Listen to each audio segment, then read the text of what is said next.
As always, as you all know, our learning process is all about respect for ourselves, each other, and our world. We ask you all to show respect by using kind language and appropriate words in the chat box, as this is a program for everyone. As always, we have a moderator for the chat, and we can disable the function if that's necessary, but I don't think it will be. I know my name says Max. That's because I'm using the Max account because I'm going to be the moderator today. So all of that said, it's of course always okay to disagree or to share your feelings in the chat box. We welcome all ideas that are founded in respect, and we invite all of you to do the same.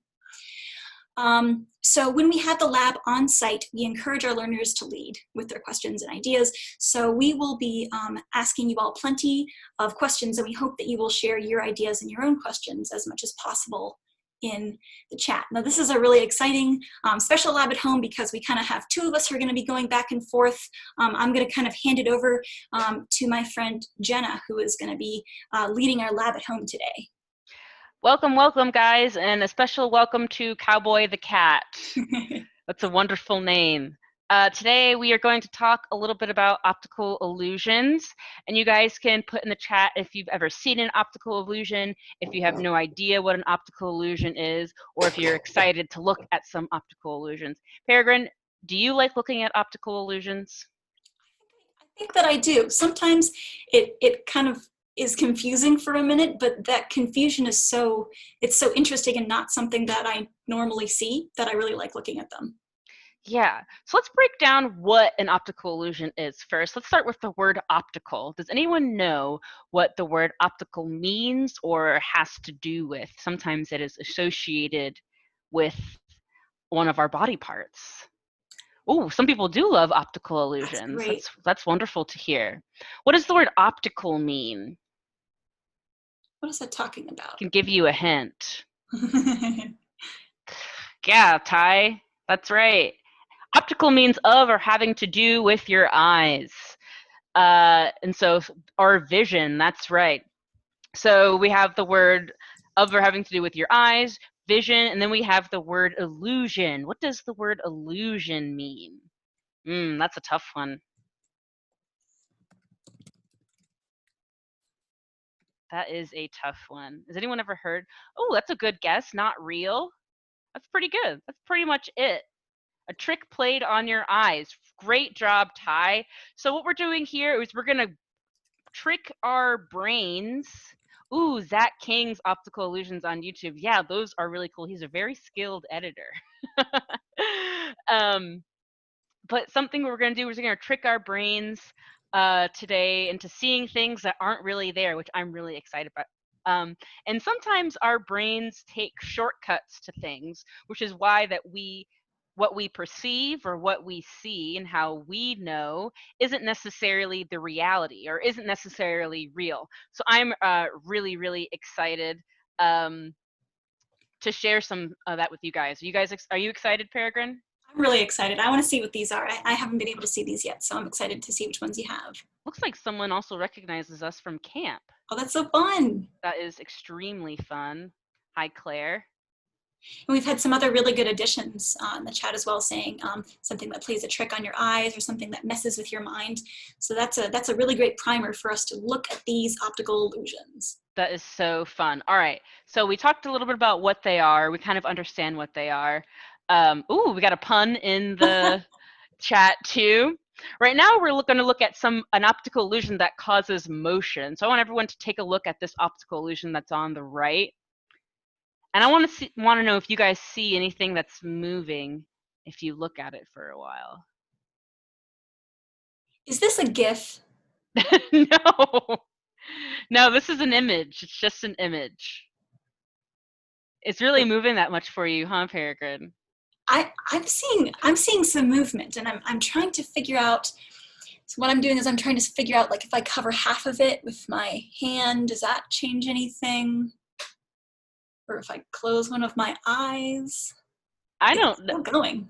It's like it's crazy. So I can assure you that this is just an image, just a picture, and I'm not sure what the science behind this one is, but I have a feeling that it has to do with these color combinations in a certain order. But isn't that so crazy that you can see a still image and your mind is making it move? I can assure you it is not moving. Ooh, Alexa is looking at it and she's getting dizzy. So maybe a combination of the sizes and shapes, it creates like a kind of a false perception. Yes, that's what I think. And our eyes are really good at kind of, well, our brains are really good at kind of melding images together. So maybe our Yes. brains are trying to take some shortcuts. Yes, I think so too. And we're getting some funny comments in the chat here. Now we're going to do a little bit about opposition or contrast. Now there's a couple of things in this uh, illusion that I really like. So we can just take a look at this one. I'm actually going to close chat for a second so I can look at the image in its fullness. And I'm just like looking around at the center of this image, and I'm seeing some interesting things all around. I would love if you guys share what you guys see. We have Alexa saying that nothing is moving. Yeah, Nothing is moving, that's yeah, right. So we've moved from motion and to contrast. What does contrast mean?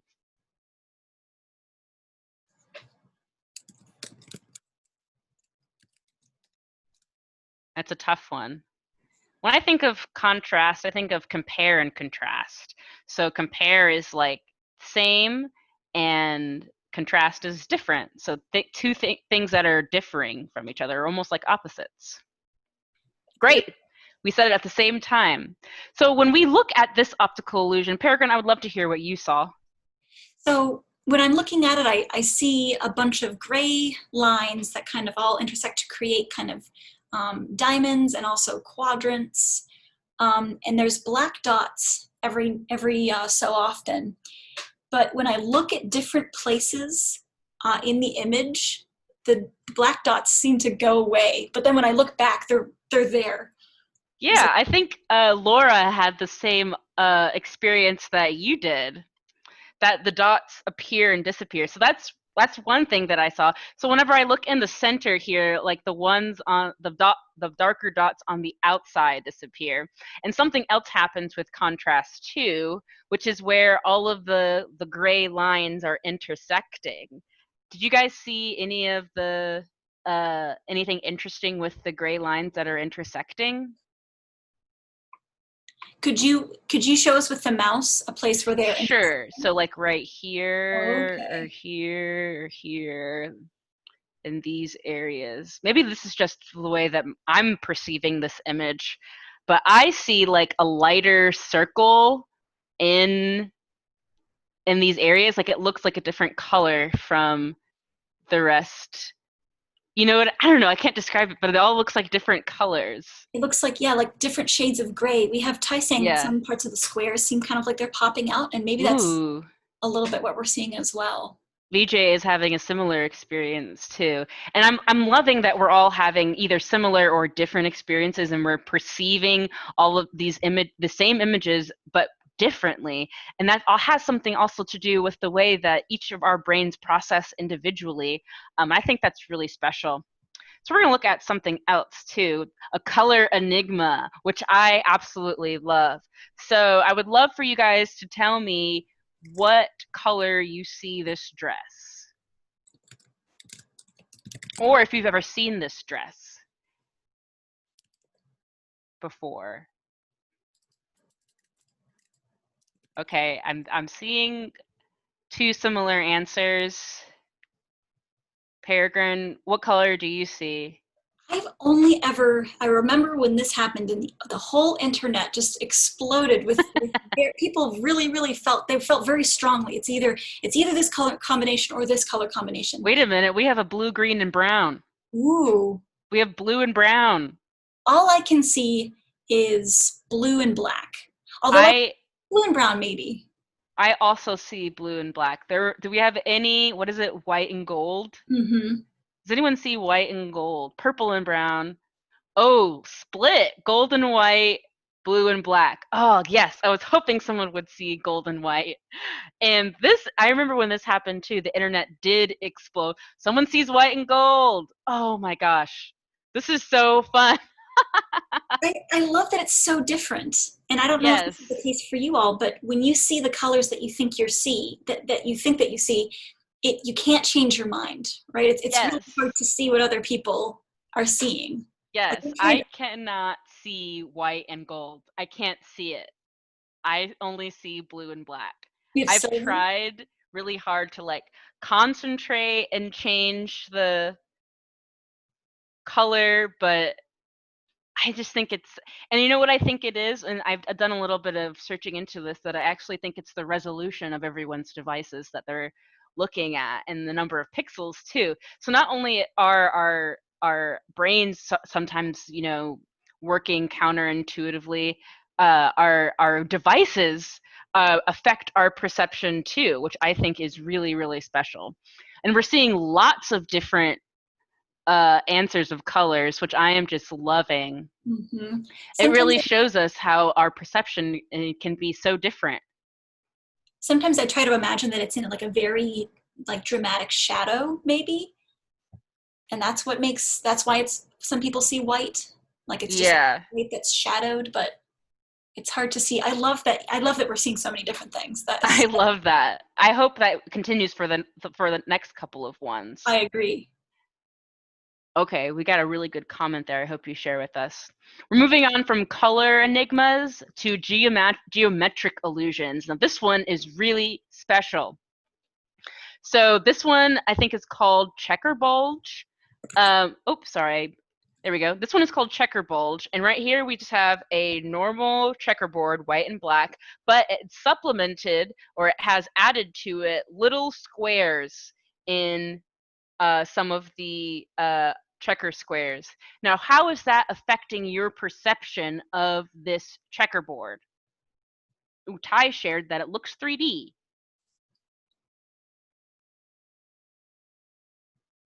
It, it looks like the squares are like are bent, but I'm not sure that they are. Ooh, that's a great observation, Peregrine. It looks like it's bent, looks like it's popping out. I see a pyramid, looks like That's it's yeah. going up, it bulges. That's wonderful. So what I like to do with this one is I like to take my finger and I follow one of the lines that looks like it's bulging out. And I'm following the line and it is completely straight. Wait a minute. I'm gonna get it. I'm gonna get it. All right, I'm gonna get my ruler too. Here it is. I have this ruler here, and I'm gonna put my ruler onto the screen to show that this is a straight line. These are all straight lines, Peregrine. Use your ruler. This is straight. It's a straight line. They're straight lines. So all because of these extra squares that were added, our mind is perceiving this image to be three-dimensional. It's messing with our brain. Our eyes, it's our brain is telling our eyes that we are seeing something three-dimensional, but in reality, remember, you guys can, if you don't have a ruler handy or paper or anything, you can take your finger and follow one of the lines straight through the middle, either this way or this way, and you can see that those long lines are completely straight. Got some crazy stuff going on on the chat here, but yeah, isn't that so fun? I think this is so cool. My eyes are messed up. Yeah, sometimes I like to say that optical illusions are hurting my brain, but this is some good brain exercise, right? Now we're on to a different art piece, which is MC Escher, really like who like to make these um, really neat pieces of art. Um, that are kind of impossible. Like it's, you try to follow some of these stairs here, but then you realize that it doesn't make sense where they're going. Peregrine, do you see any patterns? So I'm trying to follow all of the different people walking up and down the stairs, but it looks like some of the stairs don't lead anywhere, or that someone's, when they're going down the stairs, it leads to someone else walking up the stairs? Yes, exactly. Upside down, sideways people on the wall. I like to look at, there's this one like right here. This one, you can see this person walking up, but this person, even though it ends right here, this person is kind of perpendicular, standing perpendicular to that direction, which I think is really neat. You guys might have seen another MC Escher painting, which is oh my goodness, it's really raining hard. Which is two hands kind of drawing one another. I don't know if you've seen that image before. That's another MC Escher. So now we're going to move on into making our own optical illusion. So I hope you guys have some paper and a writing utensil, and we're going to draw an impossible object together. So here's an example of an impossible object, and it's called an impossible object, or these images are called an impossible object because these things can't exist in real life, can they? So you can take a look at this image right here, that this strange extra prong isn't attached to these, how this isn't all attached.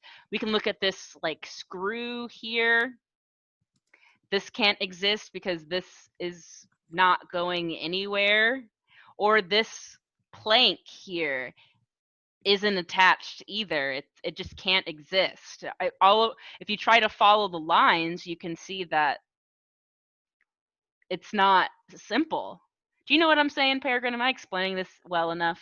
It's like if I'm imagining, yeah, I'm trying to imagine how they would go together in 3D space, but it doesn't match up, even though it kind of makes sense when you first Exactly. look at it. Exactly. So what I'm going to do, I'm going to stop sharing right now, and I'm going to go to my experiment cam. And we are going to draw something together. Peregrine, would you like to draw with me? I would love to. I'm going to start. Mine is jar cam. Let me turn on my jar cam. Oops. That's not you. So I have my Sharpie here, and I have my paper and my experiment cam. So what we're going to do first is we're going to draw 6 vertical lines that pretty much are the same distance from one another. 1, 2, 3, 4, 5, 6, and they're all pretty much the same length too.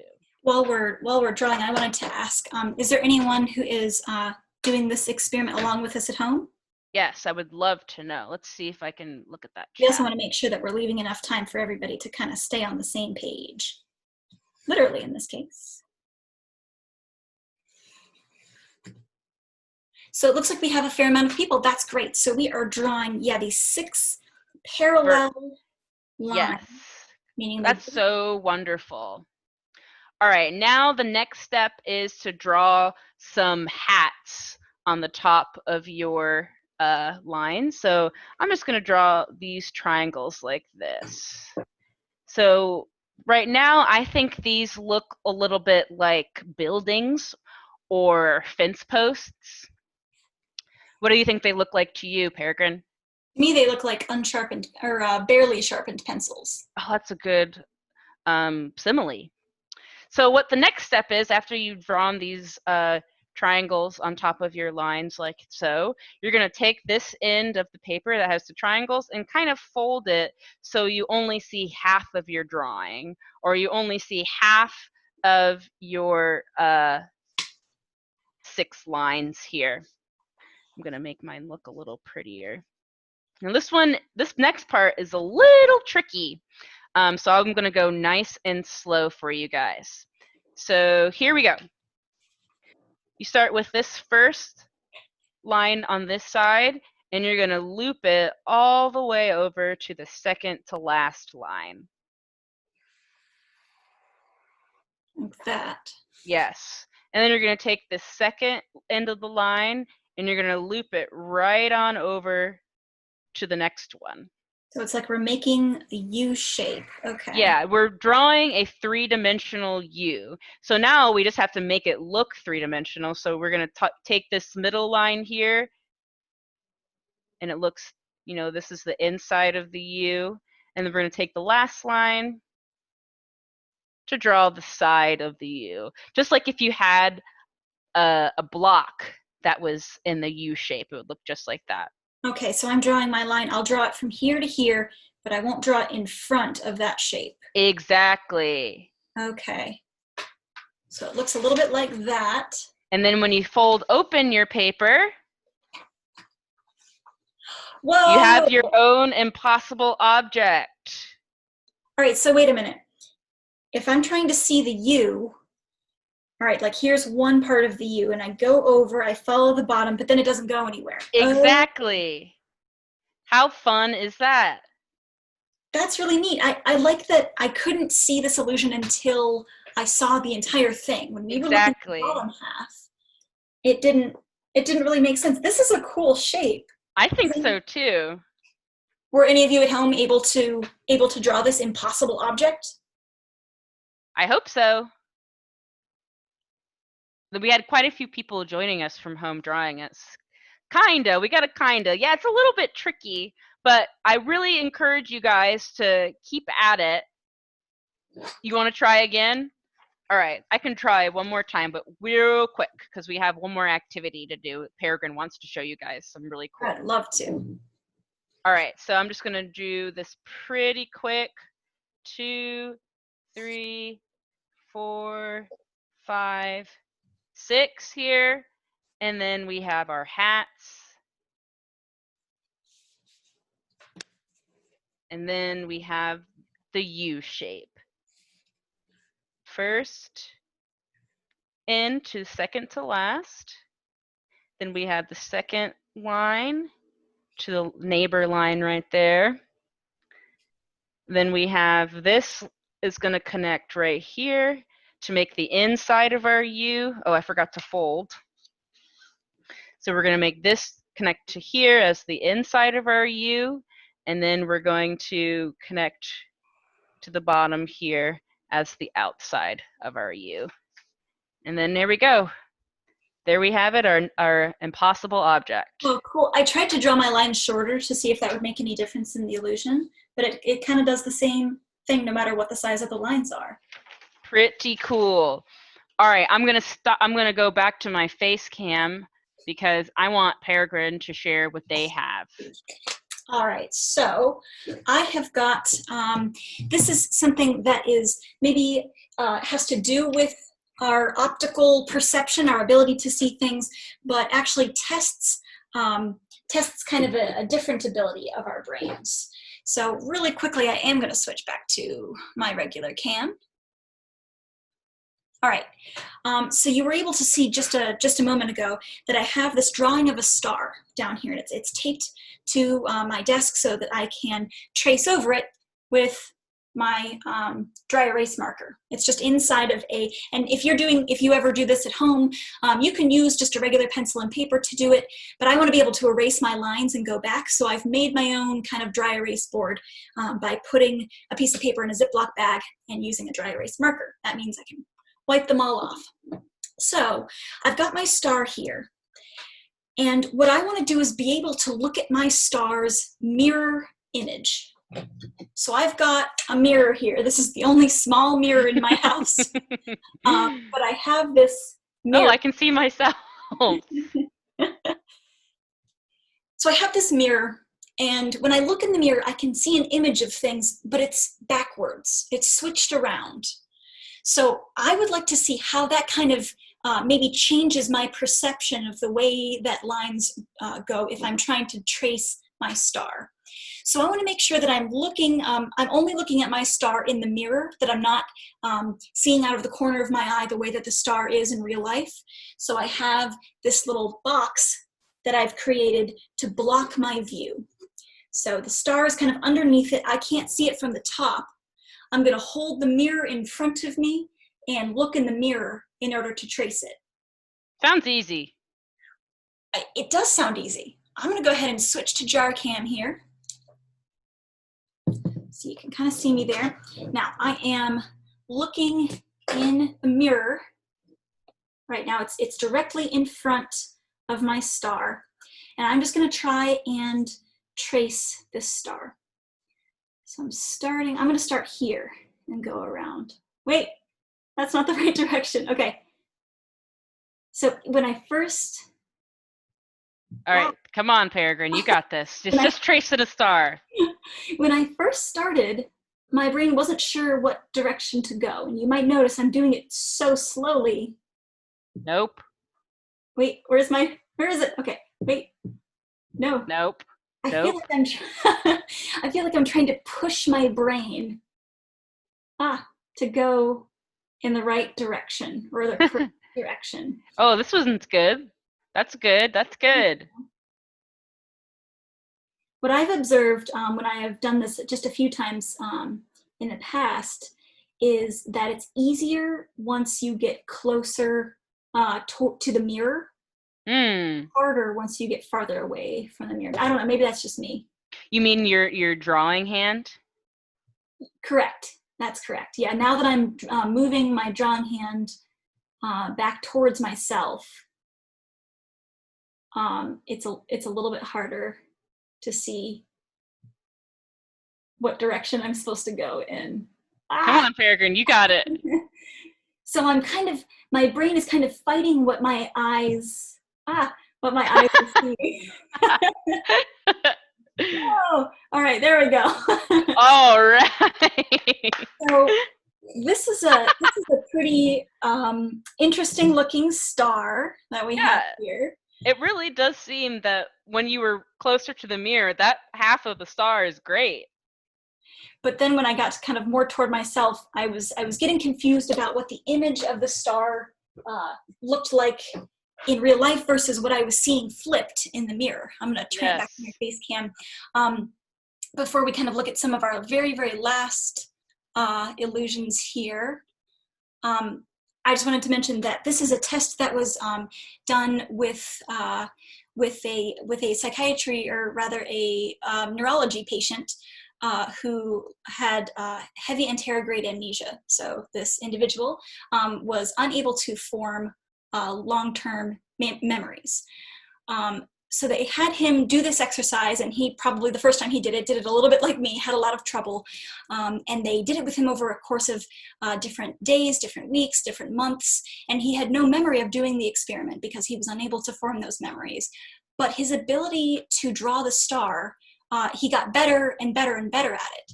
So what that tells us is that there's kind of maybe a stranger relationship than we thought between our ability to form memories versus using spatial memories, or memories when we're using our hands a lot, tactile memories, and that works a little bit differently from the memories that we form day to day.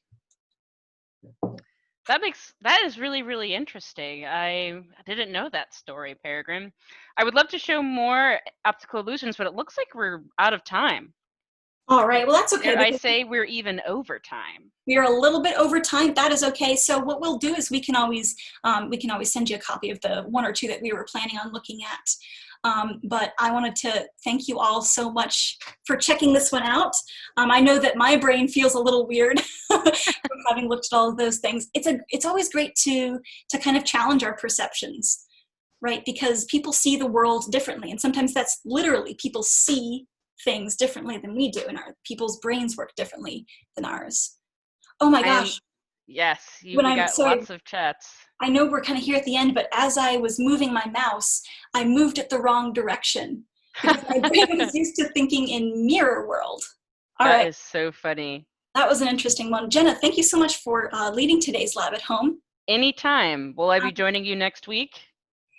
Yes, you're certainly welcome to join us next week. Next week, we will have our Lab at Home at the regular time, Wednesday at 2 p.m. We're going to be exploring earth science at home and testing the characteristics of different kinds of rocks and minerals. That's one where we will make sure we send out that materials list and curriculum to all of you all, so you have a chance to do it with us if you would like. We drew an impossible object today. If you wanted to share that with us, you're of course always welcome to post that on social media and tag it #LabAtHome. You can of course register for next week's Lab at Home in the upcoming member tips email. Awesome. That is so great. Thank you everyone for coming out. See you guys later. Yeah, thanks for being here, friends. I'm going to try and move my mouse the right direction. There we go. See you later, friends. Take care, everyone.